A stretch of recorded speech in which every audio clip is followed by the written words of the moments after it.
40 in Tennessee podcast. I am your host, Josh, here with Houston and Randy, founders What's and up, man? creators of this friendly field research team of cryptids down in the Middle Tennessee area.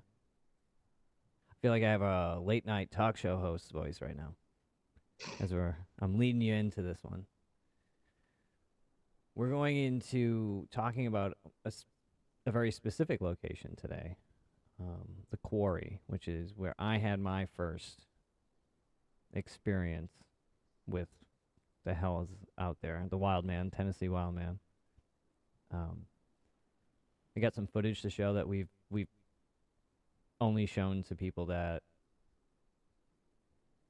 we like We've shown it to know. a couple other researchers, yeah. Yeah. I have like teased the researchers at the convention. I was like, "Oh yeah, I meant to send you this stuff." Yeah, you never sent it to me, I so know. I'm so this sorry. is new to me. This is new to you too. Um, but we were talking about doing an episode on our research areas, and I figured the Quarry was a really good one. We got a lot of things that have happened over that time, specifically because of Randy. But we'll get into that later in the show. But let's kick off with the first part of this, which is the boulder and the quarry. And this quarry, so let's talk about the quarry, actually. It's a mountain quarry that's been there since the 70s? 1960s. 1960s. Yeah, they closed it down in 1981. Gotcha. And Said it was unstable. what are Well, they, were they doing limestone? What were they pulling out? they were using it for gravel limestone. Uh, they actually, from what I was told, they basically an explosion opened up a underwater river, and it flooded one of the places that the areas where they were, Yeah. mining, and that's where the lake is that I've taken you. Oh, okay. That's the lake part right there. Yeah. Um, but they said it was unstable, and they shut the whole place down. And then up on top of that is the mountain. That's up there was where there used to be a health resort spring, right? Yeah. Back in the late 1800s, early 1900s. Yeah. Yeah. There was like a wellness center, like springs up there at the top of the mountain or at the one of the plateaus on the mountain. Yeah. Mineral Um, Springs. Yeah. and what was the other name? It's called the Devil's Bullpen up there. The cave that's right up above the quarry is called the Devil's Bullpen. The Yeah. Devil's Bullpen. So, And I talked to people, a gentleman that lived up in that area, near where those that health springs area was, and he told me that he was told the way that cave got its name is because you would hear the devils calling out from it. okay. Yeah. Yeah. There. Oh yeah. There's the lake. Yeah, right there. And then directly below where you're standing for that photo is where the Back to that one. the cave entrances are. Yeah. Yeah, back behind you from this perspective. Yeah. Yeah. Which are all like dug out, like machine dug out where they were quarrying. And it's still owned by the company. Rogers Group. The Rogers Group. Oh, okay. They own a lot of mines, quarries, and stuff here in the state. They probably have to like keep account of it just because it's probably unsafe up there, right? As we Probably. have Yeah. photos and stuff from it, but what else do we know about this place? I'm just trying to give a good general layout. There's not much around the area. I mean, it's mostly farmland and Move, sweetie. kitty. Yeah. Oh goodness. Oh, just want some love. Talk about Sasquatch. There you go. It's just gorgeous, like country land, but like it's mostly just little pockets of farmland, farmhouses, and stuff. At least on the end that I remember. There's a cave entrance. Yeah. Yeah. Look at that young buck, Houston. How many years ago was that, Houston? It's May 28th, This is 2000. 2012, man. Oh, wow. Okay. I 12 just now years saw ago. that. Yeah. It was a while back. You didn't want me to share the pictures of you, but Yeah, I don't remember Randy. Don't want to. I've looked back at photos. Yeah, there's of a me few little recently. farms and stuff there near pastures, cow. There's a cattle right there near the quarry. But most of it, that whole ridge of the Cumberland Plateau that it comes off of Ben Lomond Mountain, Actually, it's the only thing there. You know, that whole side of the mountain. There's nothing else around that side of the mountain except that quarry. trying to see. We're just looking at my footage real quick just to see if I have, because I had a lot of like shots. That cliff right there. Go back to that photo. Sorry. Gonna sound crazy for a minute. Uh-oh. You go up that cliff in that picture right there,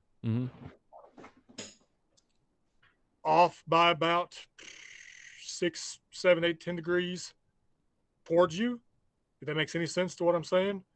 And there's a sentry that stays up there on that part of the ridge. Oh, I know where we're at now. Yeah. Yeah. You know exactly what I'm talking about. Yeah. So I think in the last episode, I mean, we've talked about it a few times. No, it won't pick up my mouse. The recording thing won't. But you'll see that darker area on the edge of that's the cave entrance right there, up at the top, at the edge of the ridge line. That's where we had spoken about when we stayed in the cave and we kept hearing something up top when we'd walk out. You know, it would knock up there. And then when we went back in, it would knock. Yeah, they keep their eyes on you when you're up in that quarry, especially up on that ridge. They make themselves like known they're there. That was the thing about. We'll get into it. They feel so secure where they are. They've got all those cliffs that they're up on top of that they don't have to. You're not going to get to them. That's their kingdom. But let's get into. So it's like fenced off too. There's a lot of like fenced off area. So this is like pocketed also and been like left alone for the most part, other than like people like ourselves trekking up in here. Yeah, back when I was a kid, it was actually really easy to get up in there. They kept the trail from the subdivision that you park at, the one we've always parked at to go up there. Yeah. They used to keep that trail, pretty clear for four-wheelers. They didn't really stop four-wheelers from going up there. They only stopped doing that like in the 2000s, really. And it was a couple years after this picture because all of a sudden we had to find a different way in. Yeah. But yeah. Then they went in there about 6 or 7 years back and started about 5 years back, I guess, and started clear cutting a lot.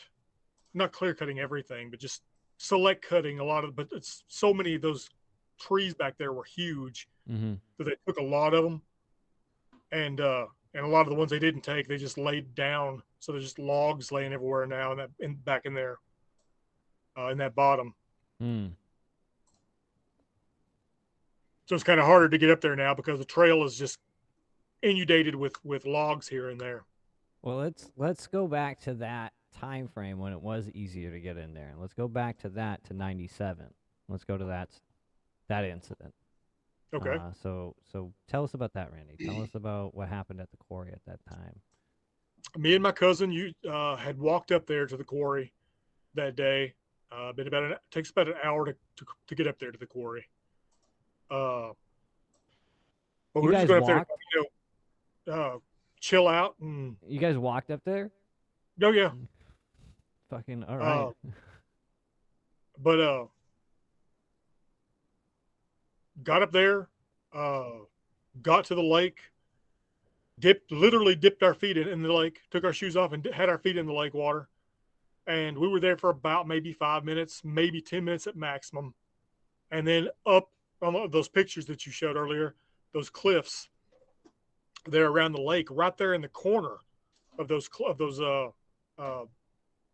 where the cliff line is in that picture. There was something vocalized, and it sounded like moo moo. And my cousin looks at me, and we kind of look at each other, and we just kind of think that immediately somebody's messing with us. Yeah. Because what else could it be? So we think some redneck is up on top of the mountain, excuse me, messing with us. So we make the noise back, and we're like laughing and stuff, while we're doing it, and everything goes quiet. And it goes quiet long enough that we kind of just like we look at each other and we're like, okay, whatever that was about. And right about that time, a boulder, easily as big as my torso, had to weigh at least 300 pounds or more, at least, comes flying off of that cliff. And when I say flying, I mean it didn't roll off the cliff. It shot off. It shot off, had air on it like 25, 30 feet, and then crashed into that lake that you see in those pictures that we had up. It kind of goes quiet again, and my cousin looks at me, and I remember him looking at me and saying, "You'd have to have thumbs to do that, right?"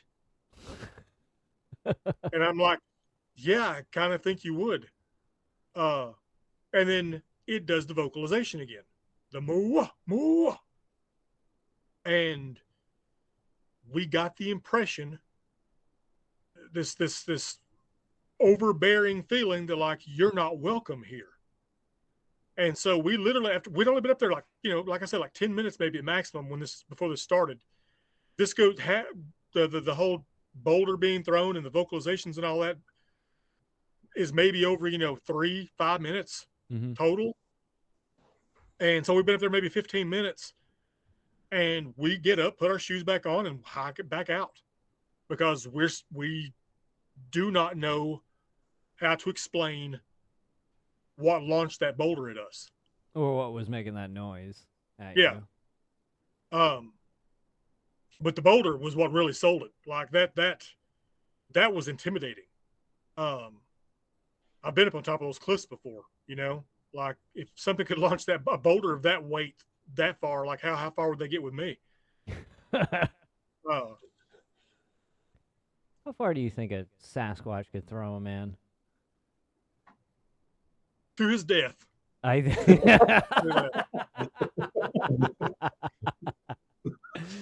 Fair. Yeah. To his death. Mm-hmm.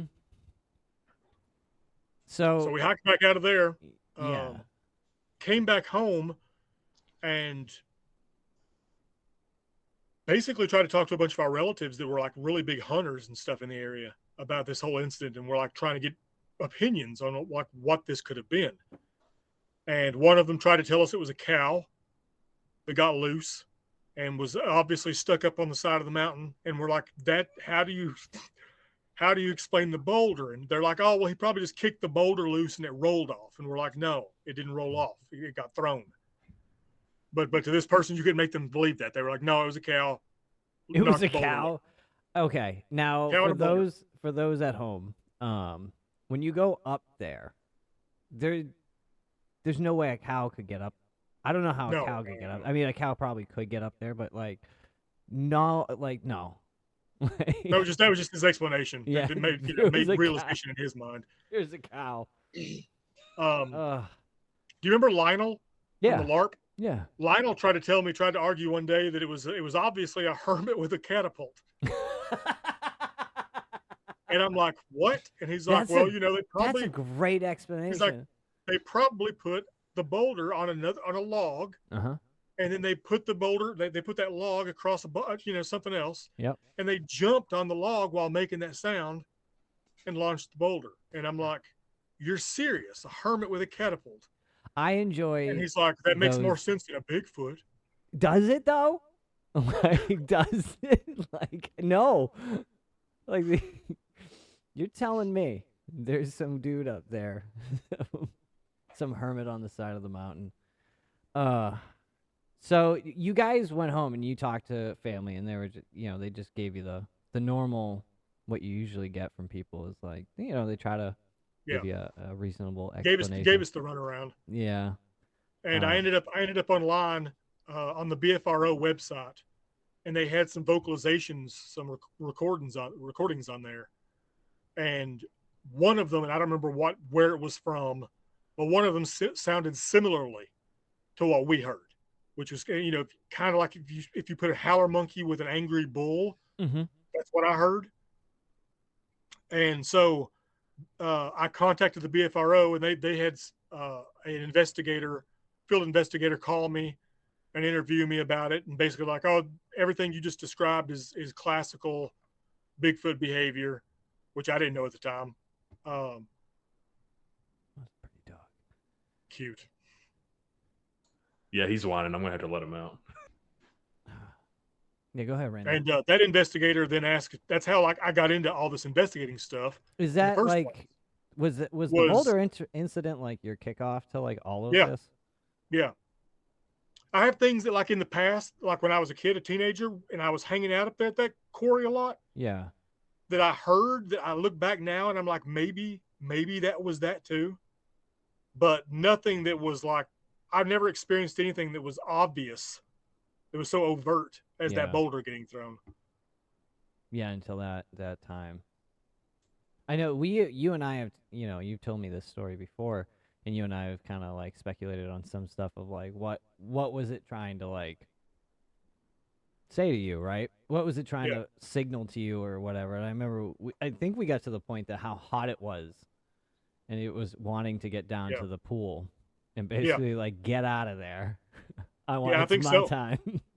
Because during certain times of the year, that's the only real large quantity of water Mm. on that whole side of the mountain. And so we were there like late May, and it was already getting hot that year. This was in '97. Mm-hmm. So yeah, I think that's what I feel. He was like, get out of here. I want down there. Who would have believed you if you just saw this thing like do an Olympic swan dive, like 250 feet down in the water? Just whoa. Yeah, screaming the whole way. I wouldn't say anything. I'd be like, I saw No, Yeah, one. that's I one of wouldn't. those, that's one of those times you don't share that. You don't. I'm not gonna even say that. I'd hope there was someone with me so I can be like, "Do you remember the time we saw it swan dive? Do you remember? Like you saw it too. I'm not crazy, right?" Dude, that was a 9, but not easily a 9. Uh, so okay, so the Boulder incident kicked off your whole getting into down this rabbit hole, down this whole journey, and then was there anything before that? You said there was stuff like growing up. Did you ever hear stuff like from your family or anything talk about Oh yeah, yeah. Like legends and folklore stuff? the, Local myth. I had an uncle that lived up on the Beersheba, uh, which is near Savage Gulf Mm-hmm. State Park, which has tons. Now I know has tons of accounts associated with it. But he talked about that there was stuff that would you know walk around on his farm. He talked to my dad about that. I remember that stuff. And he had a dog named Bigfoot, and my pop asked him once, "Why'd you name him Bigfoot?" And he's like, "Because he keeps the Bigfoot away." Big old dog. What'd your dad say But, about this? but nothing. He was just I okay. mean, he was like, "Okay." But I heard my pop talk about growing up in the 20s and 30s in the hollows, and he talked about that you'd hear the haints hollering in the hollows, and I thought didn't ask him any details on what he was exactly talking about because I thought he was just being superstitious or something. Yeah. And but he would talk about the haints that you would hear hollering in the hollows. The haints. I remember you saying that to Yeah, me. Yeah. Where's that come from? it's all in the South. Haints are. Just haints. It's another yeah. term for them. Yeah. When I hear haints, I would think that would be like haunt or something like something Yeah, ghosts. supernatural as well. Yeah. But again, if you're hearing something screaming out in the woods and you don't know what it is, you think it's women screaming. You know what I mean? You think, well, okay, it must be ghosts. It's the banshee. It's the yeah. Okay. All right, so let's get into one of the location areas around this, the base of the mountain, which is like the subdivision area where we park at, and let's talk about some of the encounters that have been reported from there, because there has been quite a few. Yeah. There's been several. I've talked to several people that live over there that have talked about back in the day, whenever you could walk up there easily, that it's always when they were coming out, when they were walking out, that it sounded like something was following in the woods. I have like several accounts of that, which kind of goes into like, when I took you up there and I told you, you when we were up there at the lake and you were like, I have the feeling like they're watching us, and I'm like, well, if they're here, they'll let us know when we leave. Yeah. And that's what they did. They, as we were leaving, just like those people said. Yeah, that's when we had the most crazy encounter I think I've ever had with whatever the fuck it was, which we'll show that footage later on. So people were having experiences because a lot of these properties go right up to the wood line. No, the base. They go right to the woods, which goes right all the way up to the mountain. Yeah, and right where we had our first encounter, on the footage, you hear me say like, "Look, the houses are like right, like the people's backyards are like right here." And I remember there was a time, I think it was a couple years later, there was properties for sale, and someone had bought. There was a house you were looking at because you were like, "I'm going to buy that property," and I was like, "Oh, it's on like Donkey Kong." But then someone else bought it, and I remember we drove by there one time when I was down there, and the guy had clear cut all the wood line back, and that was a big thing. That a lot of the properties, the new people moving in, they started clear cutting down the wood line. It's like, oh yeah, I wonder why they're doing that. Yeah. And that was, like, all behind those backyards, like we talked about, at the other location, that we went on the mountain, was, all the tree arcs that were just, when you take a minute and look, and like you're like, oh, your eyes kind of focus, and you start seeing them freaking everywhere on the, boundary line of the wood line, and it gets kind of freaky to see that. But most of these people, a lot of the people there, though, have lived there for a very long time. And like one thing you start to realize is that everyone just gets used to them. That the boogers are in the wood, they're coming down. If they even realize they're there in the first place. Yeah, if they actually think that's what it is. A lot of time people will be like, it's a deer or something, some other animal, until something crazy happens, and that's when they're like, what the F? Yeah. Going back to the live event where there was, you had your witnessing with a mutual friend of ours. And then we talked about it years later, and then understanding like what I was hearing, and then it kind of flooding back that like, oh, I was hearing this stuff, wood knocks in the morning and stuff. But when it was happening, you don't know, you don't think of it as anything else. Yeah, you just chalk it up to oh, it's this or it's that or it's woodpeckers or it's Yeah, and then you start seeing footage of it, and you start seeing hearing the audio of it, and you're like, when you start getting informed about like the possibility of this, it all floods back. I remember that moment of being like, oh crap. But a lot of these people that live in that subdivision, like we said in the last one, was like neighbors don't talk to each other. They won't talk to each other about like, no, they don't. And everyone just stays quiet about it. Just lives their happy life with the Sasquatch in the backyard. Like I said, I think a lot of it's innocent too, though. Yeah. Where how many times have we been out hiking and you're not paying attention to it, and you hear something and you just like, again, y'all talked about woodpeckers or whatever, but it's like you probably don't even listen to that. You're sitting there having a conversation with a friend, and you don't even know that that's what's going on around you. Yeah, Well, yeah. and there's been a lot of times going back through footage, especially from this 12-day excursion of like footage. One of the first days when we get to the main site, before footage has gone up, like turned on or anything, we were like getting ready to go out and do stuff. We're in the cabin, and the tree literally next 20 feet from us into the wood line, the dead tree that's right behind that cabin, gets wood knocked on right next to us. I mean, it was the loudest thing ever.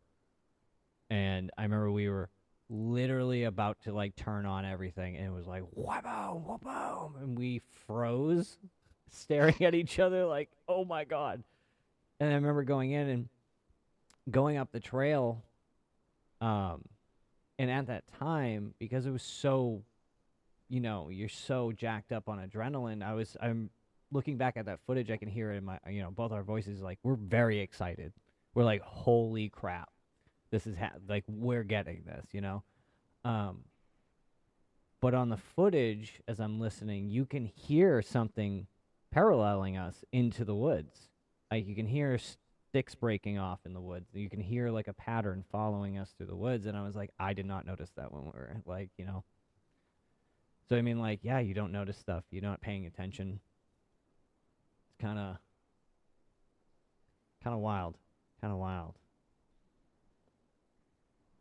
All right, let's get into the third one here. Back to the quarry. What happened in 2000? Oh, we had we decided to do a big camp out up there, me and about 5 other people. And that was when we found out that there was a sentry that was going to be positioned up on this one specific ridge, the one that you know about. Yeah. And we found this out because every time I told everybody before we went in, like, if you guys hear any kind of wood knocks, any kind of rock clacks, anything like that, in the distance, let me know. And so 2 of the ladies that went with us had left the cave to go use the bathroom, and we're back there getting our camp stuff all ready, and they come back in, and like they're all freaking out, and we're like, we thought you guys went to the bathroom. And they're like, we haven't been yet because we're scared now. And it's like, what do you mean? And they're like, we're literally going out the cave exit, and right across on the ridge line, she said there was 3 big loud knocks. And they said that they kind of stopped and laughed, and said then there was 3 knocks up on top of the ridge above them. So they came back inside and told us. And so when we left, we all went out there as a group. Nothing happened. But it turned out that we found out that during that night, over and over, that if you went out there one or 2 at a time, they would knock and like let everybody know that you're out there. Mm-hmm. But if we went out there as a group, they didn't. I don't know why. Why it was like that. But like when we went up there, that time, and they were knocking when we were leaving, it was only you and me. Yeah. Well, that's that. I mean, that's always been a thing too. I've noticed when the group gets too big, they don't make things don't happen any noise. Yeah. Nothing. If it's just you and me or 3 of us, it's that's when you'll get some activity. I mean, we've gotten some good activity. You've gotten footage of some good stuff when you've brought out like 5 people and stuff. You've gotten responses back with the wood knocks. One of my favorite ones is the jazz one, because you do it and it happens, and you get it on footage, and you turn around and look at everyone that you brought out there to prove it to. You just have this big grin on your face. You're like, yeah.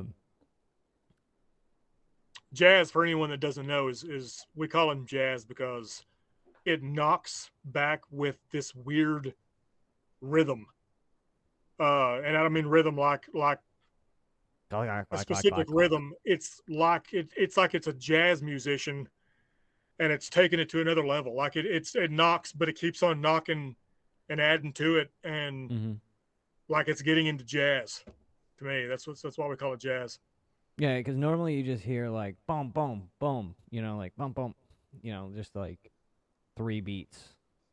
Whenever Yeah, we've had jazz around, it's usually like a bump, bump, bump, bump, bump, bump, bump, bump, like it's hitting up the tree and down the tree, or yeah, whatever and it's and, doing. and it'll if jazz will like knock back, in numbers the same way the other ones will. So if you like knocking fours, I call them a she, Yeah, but we call her she. she or he or whatever, it'll knock back in fours, but it'll do it, like instead of a whack whack whack whack, it's like a whack whack whack whack. Yeah, It's the same numbers, but it's just different, different pacing. Yeah. different pacing and all that. Yeah, I like the idea where you said like you don't know for sure if this is knocking, that you feel like sometimes it could be something that they're doing with their mouth. So he's just out there beatboxing back. Bop, bop, yeah. bop, bop, bop. I do actually think that wood knocking is actually a vocal thing. It's not wood Really? knocking. Yeah, You haven't talked to me about this. Talk to me yeah. about I this don't I don't now. think it's I don't think they're actually knocking on wood. What? So that has been. Now I've heard people talk about seeing them like slap the tree, not actually using like a branch or anything to make the sound. And I Yeah. always thought that was kind of weird, um, but also not out of the realm of possibility, of course.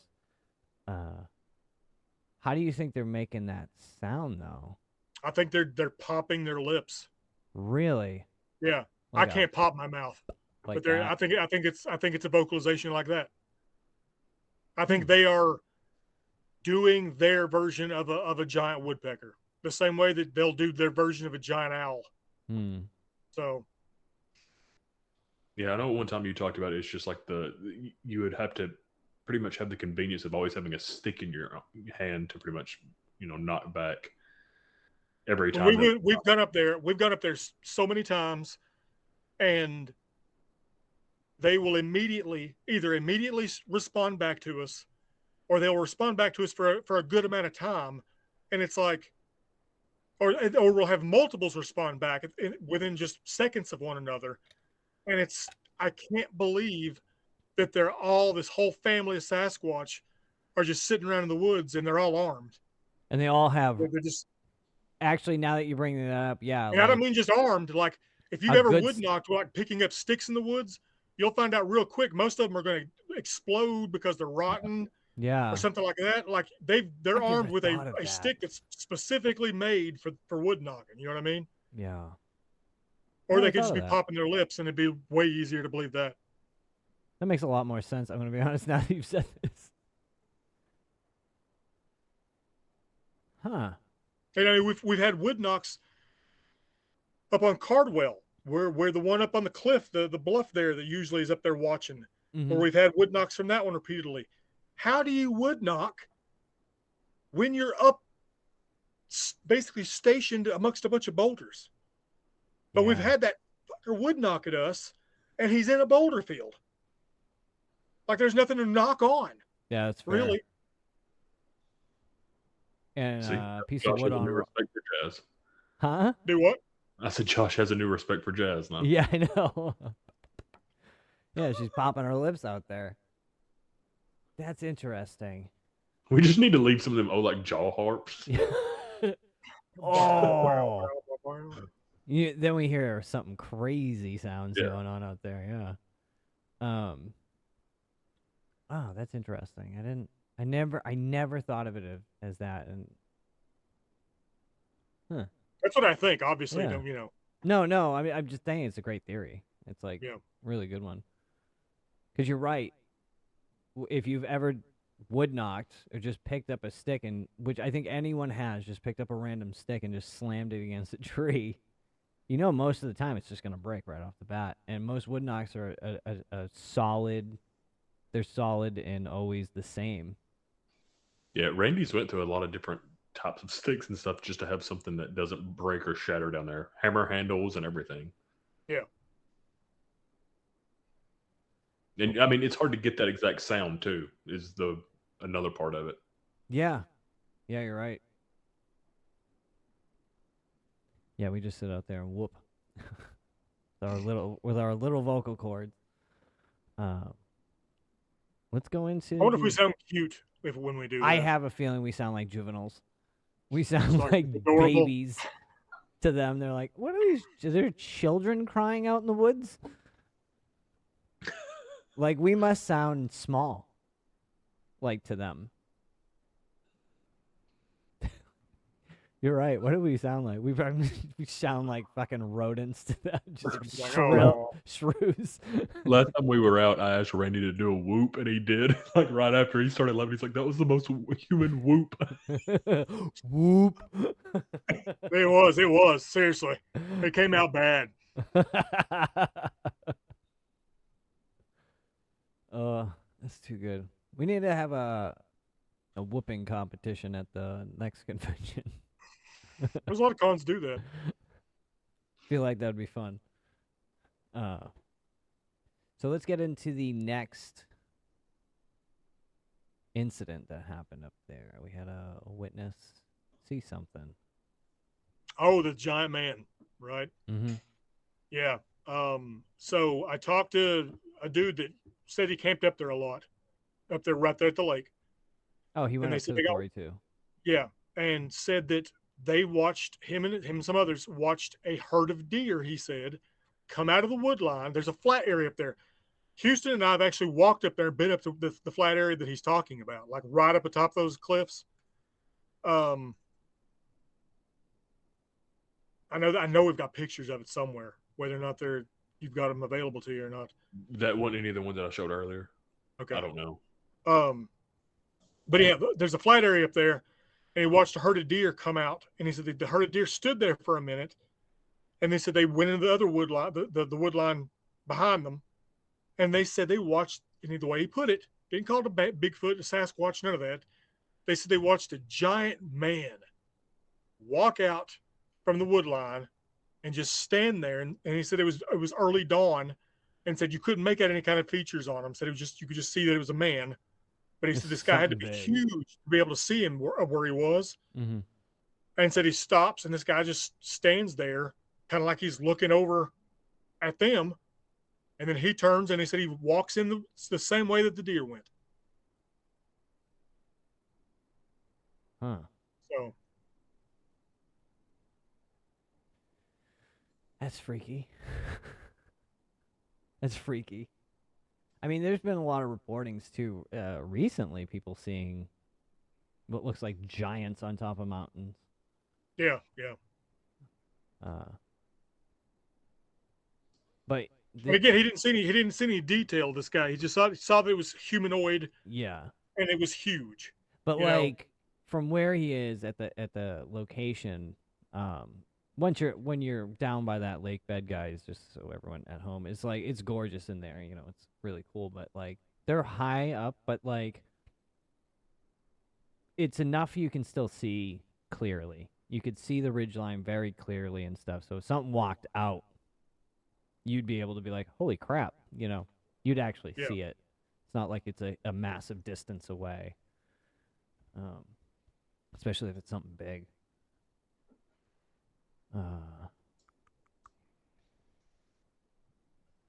Okay. So we're going to show this footage. So we're going to show footage from my first trek into the quarry. And we've talked about this a couple times. This is my first trek ever going into the woods to look for Bigfoot, Sasquatch, the wild man of Tennessee. And this legitimately was just a camera test day because we had... I'm going to pull this up. So the way we're going to do this, guys, is because... So you're watching here what we're using, because we're using Facebook right now, the group call. So when I share the footage, it doesn't come through good. So we're going to actually overlay the actual footage here, probably on a loop. Well, maybe not. We're going to need to show... The big part of this is the audio. And there's just kind of a visual element to this. So I had come down for the first time, not the first time to Tennessee, but the first time to come down to meet with Randy, and we were going to actually like go out and attempt at documenting what was in the woods. Tennessee wildman in the woods. At our primary site, yeah. At the primary site, which is which was at a I don't know how many miles away. But that was this was the day I flew in. I got in the afternoon. You're like, do you want to do anything? And I was like, I kind of wanted to just take the camera equipment out and test, how it's going to handle the heat and just how am I going to handle the equipment for 12 days of, lugging it around. So this is the first, like, we get on that trail that Randy has talked about, leading up to this that a lot of people went up to. We had to climb a fence to get on this trail too. Yes, yeah, we did. I remember we went to the fence. It's in the footage too. We won't have to show that part, but like, it's you look at me and you hear because I just have the camera pointing at the fence, and you're like, so what do we? I'm like, I have come down here to do this. We're going over this goddamn fence. So we walk up the trail, and it's about 13 minutes in. We're walking up the trail, and I'm gonna start sharing. Let me try to. There we go. Let's see. Pull this up.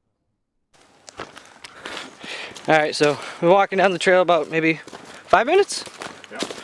Yeah. We were just shooting the shit, and we noticed this across this tree arch.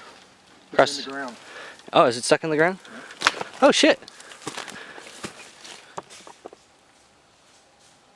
But what we did come up on first off was a tree arc right across the trail, and it's dug in.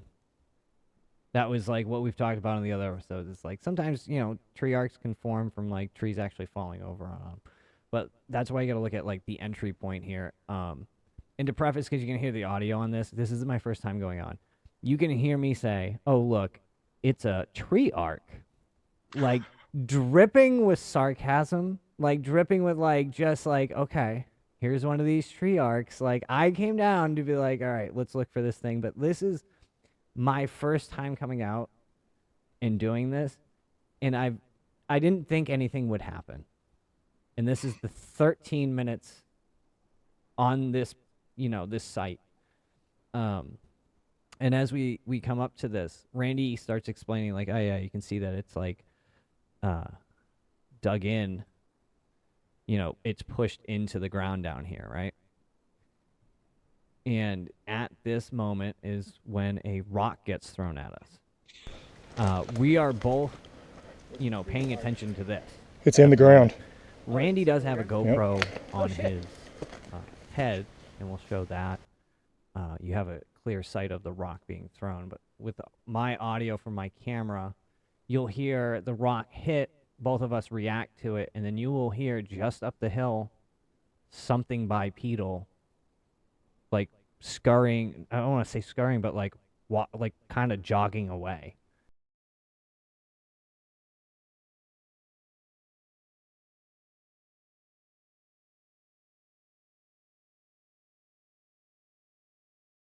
I want to say jogging because it's like you can hear it kicking up the leaves.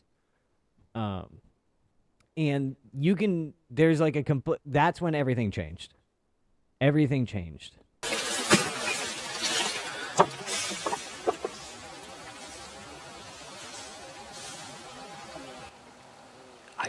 I just saw something over there. There's something right over there behind that tree. I saw it move.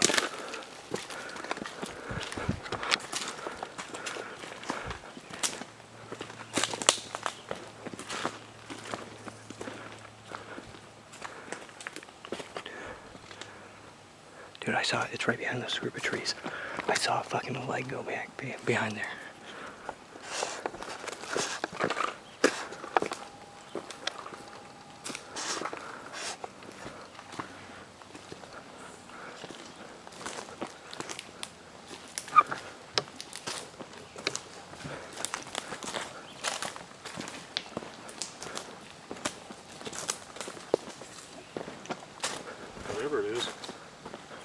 ran a little ways and then hid again.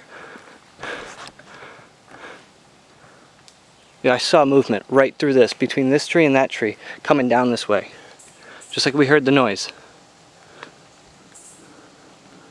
Right near where that damn. And then there's that tree break right there. See it? Yeah. It didn't look big though. Either what I saw was something big getting thrown this way, or Did it sound like a rock getting thrown, maybe? it sounded like someone walking. Walking. I mean, I'm running audio and camera. It's interesting that it's just, you know, it's hiding. I saw it this way. I saw it coming this way. I know, but whatever it is, it's hiding right now. It's right here. It has to be right here. Well, film it. Let's see. All right.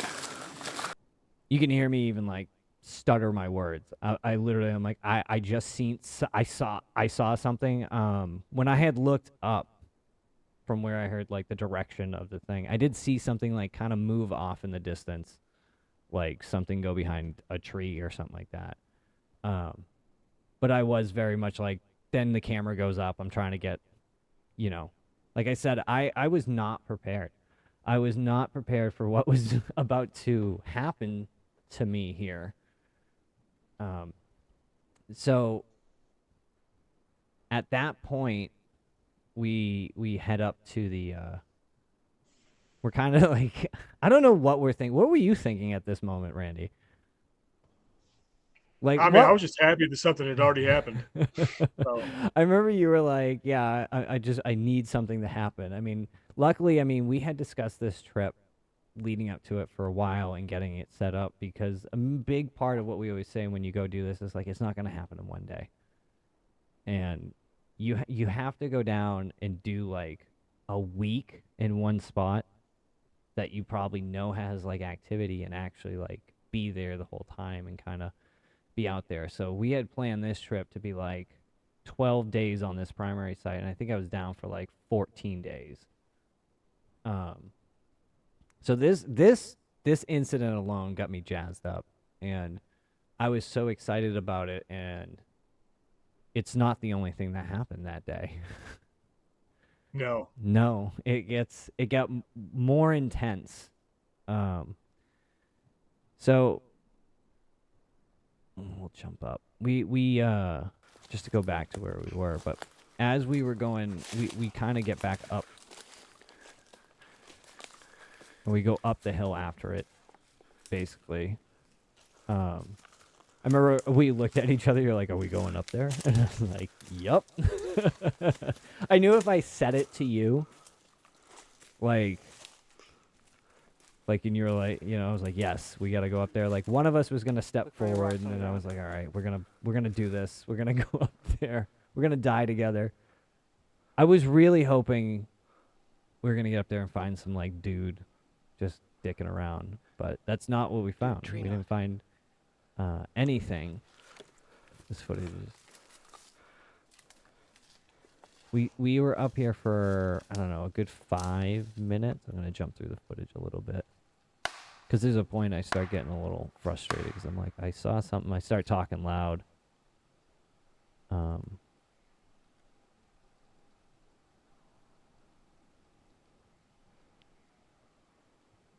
This is where I have you knock again. And I remember you explaining, I think you say in the footage, but you explained that, you know, if they're here and they know we're here, like, they're not going to move until we move. I'm letting the footage get to it is the thing, because I don't, like... It's going to stay still until we move. Yeah. There's a point after this, after Randy Knox, we're up here talking, and here it is. Let's see if I can get the face. You look so happy right there. Oh, so what happens here is we're up there talking, and Randy had prefaced, like I said, he goes, if they're up here, he goes, if that's them, like, they're not gonna move until we move. And Randy had just wood knocked, and we were kind of just chilling there for a minute, and we were quiet, and all you hear is that same shuffling of someone going down that hill, down the, I can't see my mouse. Yeah, you can. Down that direction of the hill. And Randy just quietly turns and gives me that shit-eating grin.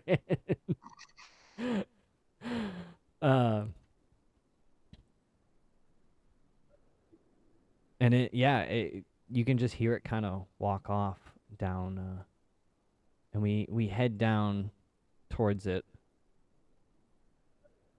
I remember us looking for any sign of it crossing through, like, puddles on the trail, because we think it came down and crossed the trail and then went down into the bottom. I hope this is all making sense to people. Oh yeah, is to me. But I was there. So we moved the rest of this after this incident. We just walked up to the trail. We went up the trail. I'm trying to find where we are in this. Yeah, so it retreats from us, from what we can tell, because we kept trying to go towards it the whole time. We eventually move our way up to the quarry, to like that lake area. And I think I have the footage of you telling the boulder story up there at the quarry on camera. And from that point forward, we hang out for a while up at the quarry, just hoping something will happen. I think on the footage, I'm like, I hope they throw a boulder again. Like, I hope they throw a boulder at us. But then you ask, you're like, hey, do you want to get out of here? What do you want to do? You want to go up on the ridgeline? And I say, quote unquote, I want to go back down to that plateau and go fuck with them. And you go, okay. And that's what leads us to the next incident on leaving,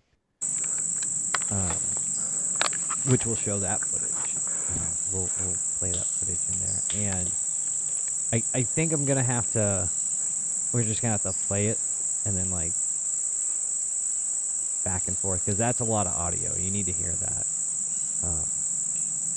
But during that, it's just sounding like rock clacking. We end up going back down, but we go a different trail, right? Is that what happened? We went down a different way. And as we're just kind of shooting the shit, and really, like, there wasn't really any footage when, because again, I was going through what, I try to always have the camera running, and I think by that time of day, because we were going to be leaving at that point, I think batteries were getting low. So we ended up trekking down there, hoping to, like, maybe we'll get something else. Maybe we'll get something thrown at us. And what ends up happening is we hit this small little trail. It's like really tight. And as we get into the middle of the trail, we just start hearing this rhythmic, like, rocks being clacked together. And I want to say it goes on for about a good 10 minutes.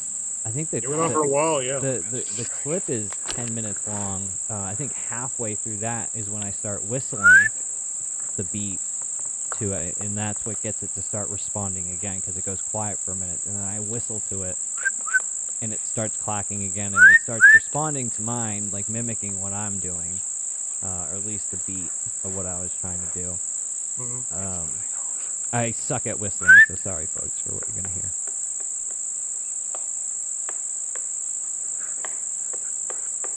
It's right there, dude. Can you see it? Dude, it knows we're here and it's doing that.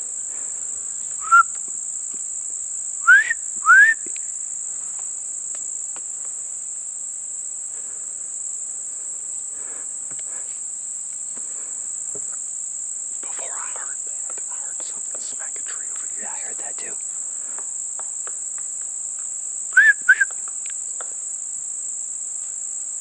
Dude, he's right there. It's right there. Move on down the trail.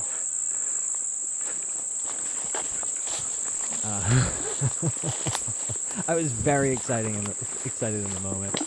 I had a GoPro mounted on the camera mount that was facing me. Do you remember that? Because I was Yeah. like, oh, I want it. If there's something, I'll catch something walking behind me. The whole time during this footage, I had like the biggest shit-eating grin on my face. I'm like, it is happening. Like, I was like, I thought we were gonna fucking see these things. But all we got was what sounded like they were just distracting us, or just, I don't know what it was. Because it was, I think they were. I think they were just engaging with us. yeah, it was really Yeah. interesting. Because I mean, I talked to a few of our guests at the convention, our researcher guests, about that specific incident, and it's not something that's like a common incident, you know. Hmm. So I know some of them were kind of like, that's a weird one. I was like, I got it all on like camera, like it's like Yeah. we got the footage of it. But that was the experience that like changed my fucking. I went into that quarry, and I came out of that quarry, and my fucking reality was shattered. Like I remember getting back in that car, in the silent drive back to your place, and then all you said was, "Hey man, I'm so sorry. I did this to you." And I remember I just laughed, and it took me a minute to like process like what you meant by that. Like, I just introduced you to this, like, the world of pure imagination, like this craziness out here. And I was like, yeah, what did just happen? What the fuck just happened? And I don't think if we had gone out there and just had gone out there without any camera stuff or anything like that, I don't know if I'd be able to, like, I think because we documented everything. And I remember we got back to the apartment, and the first thing we did was put that footage in and start watching it. And I mean, just hold on, go back. Yeah. Like, Yeah. Did back we through. get him? Did we get him? Yeah, we're Yeah. like, I was zooming in here. I don't know. Did the audio catch? I remember when we had the audio and we could hear it clear as day. You had it on your sound bar, and we cranked it up, and you could hear the rock clackens, and we were like, oh my God, we got it. Like, we were so excited. I think your wife came home that night, and she was like, "How'd it go?" And you were like, "Sit down, get ready." Um, I think the other one was we got really excited because you got the rock hitting the tree on your camera, from your Yeah. perspective on the GoPro. Mhm. Clear as day, you see it hit right next to us, just come flying out of down the hill, right at us. You could tell from the the direction that it's flying and all that. Like, he couldn't have been farther than 60 yards away, man. Yeah, he was just up that hill. Yeah. And I like the audio is like, it sounds like they're a little bit further away, but like when we were there, like the sound of the feet like sounded really close. It like was very close. Yeah. So that was the Quarry experience, and I hope you guys enjoyed that footage. It's the first time we have shown it really to anyone outside of like friends and other researchers. That footage still freaks me out. It still freaks me out. I've sat with this like hard drive of this footage for so long, and it's like coming to terms with like what's happened, like what happened during those 12 days. It kind of leaves you with like a type of post-traumatic stress It does. in a way. Like I've like tried to explain, like I think some of the hardest times is when I've come down to do this is when I leave, because usually I'm down there for a while, and like we always joke, like during the 12-day, by like day 8 we were feral out there at that campsite. Like we were feral men. But like going back home and like not having like just acreage of forests and mountains around me, and then coming back up here to the north and like being like, where the fuck did I just go and like experience? Like, did I just go to like Narnia? Like, did I just take off to Fantasyland? Like, and then I just like flew home. Yeah, pretty much. Went down to Appalachian, Appalachia. I think for me, it's always like going through it too. Like when something like that happens, you're always thinking like, okay, did I experience that right? Like, did I have everything, like all the facts right in my head to where it's like I didn't misinterpret anything? Because I'm going to be telling this story to, Yeah, people exactly. that are going to be like questioning everything that has happened. So it's like, I want to make sure And it you played start out right in questioning my head as yourself well. too. Like you're Sure, saying, yeah. like you start analyzing what the hell did I just experience, and like start again running through it. Well, maybe it was this, Sure. this, until you're like, I don't know. And once you hit that mark, the quicker you hit that mark, that's when you're like, okay. Uh, the rock being thrown, like it's clear as day and you can hear it, Right. and then it's like the rock clacking, it's responding. Like, I don't know if there's any animals that would be doing that out there. I'm So, not, like responding to your tune? No. no, with that, well, I was like, I don't know if there's like, But that's where we're saying yeah, it's like it's a healthy way of like trying to question yourself. It's like, Yeah. yeah, I going have to. through You it gotta, rational. yeah, that's the quarry stuff. What else has happened here? Yeah, we talked about that again up on the ridgeline multiple times when we went up one of the second trips down, second or third trip down. I came down. We camped out at the quarry. I have footage from that, but like it was like lightly raining the whole time, so there's Yeah. like the audio is gone. Like there's just no audio. You're not picking up Yeah. anything. We didn't really get too much happening other than the wood knocks that were right above us, and on camera didn't pick that up, unfortunately. We had a great time though. I will say that we had a great time camping out up there. It was fun. We had like that big bonfire inside the cave that we camped out next to. And I had a moment I thought something was in the cave. Randy had fallen asleep. I was awake. And I remember just kind of laying there. And you're in a cave, Houston, you know where that fire pit is in that cave, right? Yeah. Back there. Like, sound travels weird because of the way they cut the stone and stuff. So, like, you don't know what you're fucking hearing. But what it did sound like was, like, bare feet on the stone. Like, the ground, nearby. Because it's like we're in, like, one side chamber, and the entrance chamber It's hard to center. explain if you've not been in there how Yeah. humongous this thing is. Like, Yeah, it's like three picture. bat caves put together. Yeah, it's huge. It's really That's a good way to cool. put it. Yeah. But it's all just like machine cut like corridors. Right. But like the main one is where the cave entrance is. It sounded like there was feet there. I was hearing stones getting thrown in and stuff. And I was getting kind of freaked out because I was like, if they come in here right now and come for us, I was like, we're done. I was like, we're done. It's over.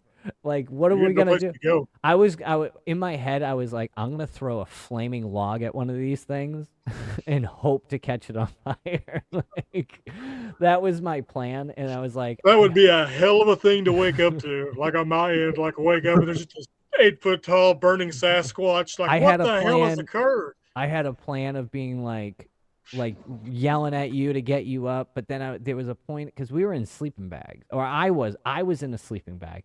And then when I was in the sleeping bag, I remember the story of the trapper, and I started really freaking out because I was like, I'm just in a hot pocket. He can just pick me up. Like, he can just scoop me up like a bindle sack.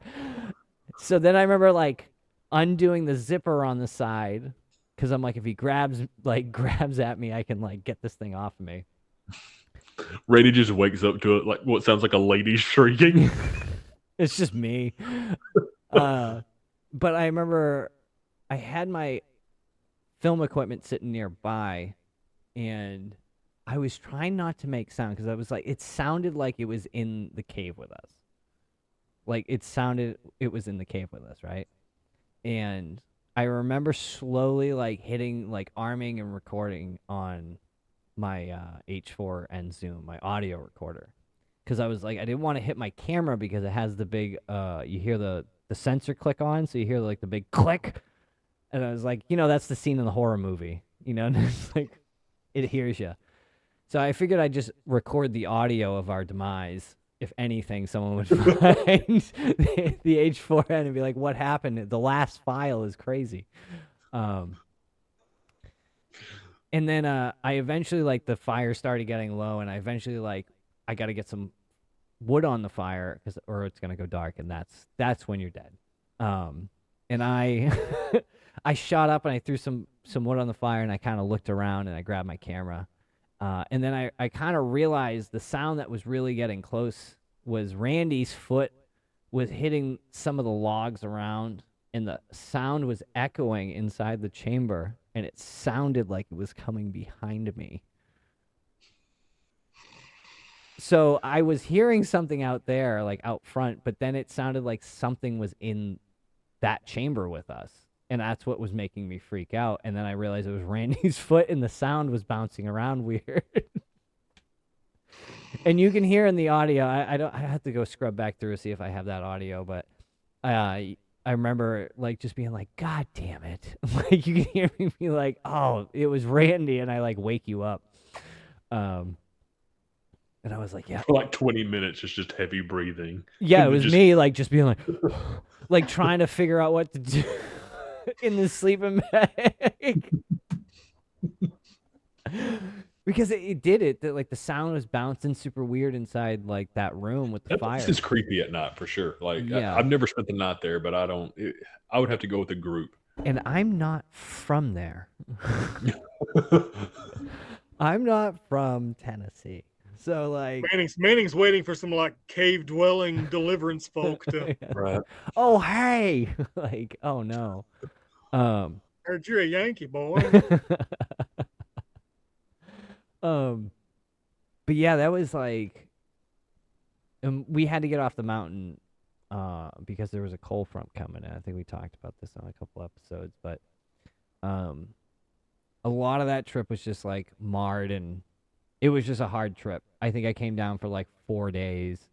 Yeah. We only had a short amount of time. We planned just to go hike up there, and like, I think we did the short amount of time because we were like, if we camp up there, something's gonna happen. And it was just like that weekend was just like bad weather the whole time, so it was like, it was hard to prepare for it. But the thing that did come from this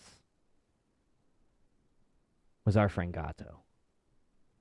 So when I came down for this, I don't know, Randy, did you tell him, or maybe he forgot, that Catman? So we were planning to camp out at the quarry, and when I came down, you know, of course, we're gonna see Catman, and he's like, "What are you down here for?" And we're like, "We're camping at the quarry. I thought you were coming." And he was like, "No, I gotta work." So we, of course, proceeded to make fun of Catman and kind of peer pressure him to, like, once you get off work, just come up there. I remember this now. Now, the funny part about this story is we had just kind of come upon something when we went up for the camping. Was what we think is like kind of their trick of hunting up there. Oh, yeah. Running them into like this big viney ass wall. It just comes down to a creek and stuff. And we were having this like very in-depth discussion about like their hunting methods. That was something big that trip we were talking about. We were very into it that year. It was like, how do they hunt? If we figure out how they eat, maybe we can figure them out. You know, like any good researcher, we're trying to figure it out. So of course we proceed to like make fun of Catman that he's got to go work and stuff, and he should come swatching. So of course we don't think anything of it, and we go camping. We get back to town after, you know, it's gonna be a cold front. The storm. The storm was crazy that night too. It was like a pretty crazy like storm. We get back to town, and we get to the apartment, and I think we went out driving to, I forget what we went to go do, but we ran into somebody and they were like, you know, I ran into Catman this morning. And we're like, oh, yeah, we got to find Catman. That's what it was. We were actually out looking for Catman. Yeah. And we ran into somebody being like, have you seen him? He goes, no, I saw him this morning. I picked him up on the side of the road, soaking wet.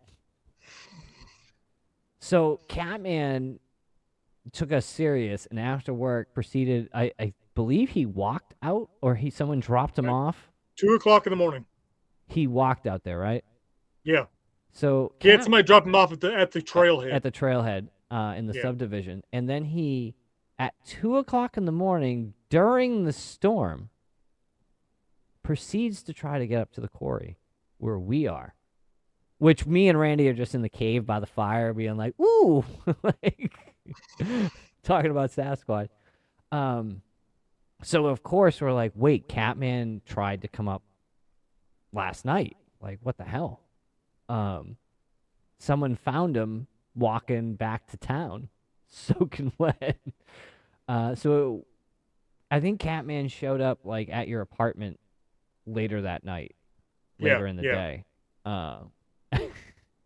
He came in. According to Catman, he got most of the way up the trail, got to the kill box we were talking about. Yep. And something growled at him in the dark, and it growled at him with such ferocity that he turned around and took his chances with a bull in a cattle pasture that's nearby, which is right next to that trail. And I have some footage. Me and Randy were gonna actually cut through that land at one point. So there is like all this barbed wire. He was like, yeah, I ripped my pants. He had like ripped pants and stuff because he couldn't see. It was 2 a.m. and like a thunderstorm was happening. That fits for him. So we didn't think anything of it. We're like, oh my God, Catman tried to come up the mountain. Yeah. He got screamed at the location, which was funny because we were talking about it that day. We were like kind of speculating like their hunting methods at that point. And we think Gato kind of walked up on them while they were hunting. Yeah, walked up on them while they were getting ready to hunt or something, yeah. Do you think they were like, what the hell is one of these doing out here right now? 2:00 in the morning. What the hell is he doing here? In this creek bottom. Just go growl at him. Get him out of here. Oh.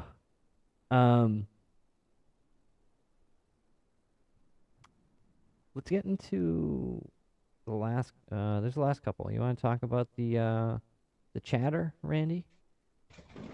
Well, that was on that trip when we were up there. Oh yeah. Same trip. I think we talked about it in one of the episodes. We had sat out there with the red lantern by the in the dark. I think we were out there at 2 a.m. Yeah, about that time. At the same time that Gato had gotten screamed at, we were out by the lake in the drizzle because it had petered down a little bit, and I put the red lantern out there just because we thought maybe it would do something, and just kind of sat there, and we were hearing just blah, blah, blah, blah, up on the ridgeline from the area that the boulder got thrown off. Same region, yeah. Yeah. But that was really like the only thing. Again, like we weren't able to capture any audio, unfortunately, from that. And it was nighttime filming, so it's like you just see like a pool of light from the flashlights, or when we're in the cave by the fire, it's like bad lighting and stuff. So it's not great footage. We can just kind of recount what happened. And do you want to talk about the whistling? Yeah. Do you remember when we heard the whistling when we were out there getting firewood earlier that day? Yeah. There was something up on the ridge was whistling back and forth at each other. And we were just like, what the fuck? Yeah. Yeah, then we had that moment of like, we're staying here. We should go get wood. Like, what should we? Yeah. Like, do we have water? Like, oh wait, do we have enough stuff? Yeah, we heard like it was very short. I didn't even have like the camera with me because we were just out there collecting wood. Yeah, it just sounded like whistling. And I know we kind of speculated. I was like, I wonder if they're whistling because I'm back. I was like, what if it's because I'm back because I whistled at them? Oh yeah, I remember that now. Yeah. Because I whistled at them, but they were whistling at each other. There was one on one ridgeline and the other on the other ridgeline. Yeah. But they were whistling like loud enough that it was very obvious they were doing it. Yeah. So. Yeah, it was loud. Yeah. That's the Quarry. That is one of our, well, it's my favorite research place. We can't really get there much now. They've kind of chopped down a lot of trees and stuff. There's another cave. Did I show you the other cave that you have to go to the other side of the quarry and like you have to climb down into it? Oh yeah. You can like go up, right? You talking about that? Oh, the other side around from the cave, because it's like kind of a horseshoe. It's on the other side of the quarry. Yeah. Yeah. You show me it. I don't think I went into it. I'm semi-convinced they probably use that cave, at least sometimes, because it's all rocky. You'd be able to get in and out of it without anybody. Yeah, that cave right there. Oh yes, yeah, that one. I remember that one. Yeah, and that cave's like, believe it or not, you get down in there, it's as big, if not bigger, than the one that we were camping in. Oh really? Yeah, it's huge in there. Was that an old one they dug out or something? Or it was the original quarry cave, and they piled all that stuff in front of it trying to seal it. But just erosion over time. Yeah, opened it back up. Gotcha. Is that the one when you finally go back in there to it, like the floor sticks to your feet? Yep. That's one we took you and Kayla into. We went pretty deep back up in there. Why was the floor sticky? Mud. Just mud, just sticky mud. Just mud. Yeah, because it's very wet in there. In that one, it would stick to your shoes, and you would just like lift up, like it looked like 6 inches of just sediment that was just sticking. Oh, gotcha, just sitting there. So the other cool thing about the quarry is like the stuff you found up there, Randy. I like mentioned fossils and stuff. Yeah, you found you found like megalodon teeth. Yeah.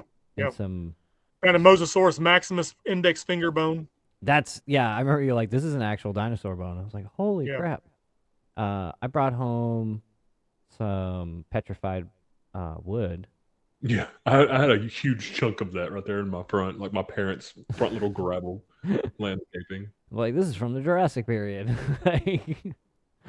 That was when we went up there. I remember we talked about all the you could see all the different layers from all the different periods, Yeah, you can. Yeah, it's a cool location.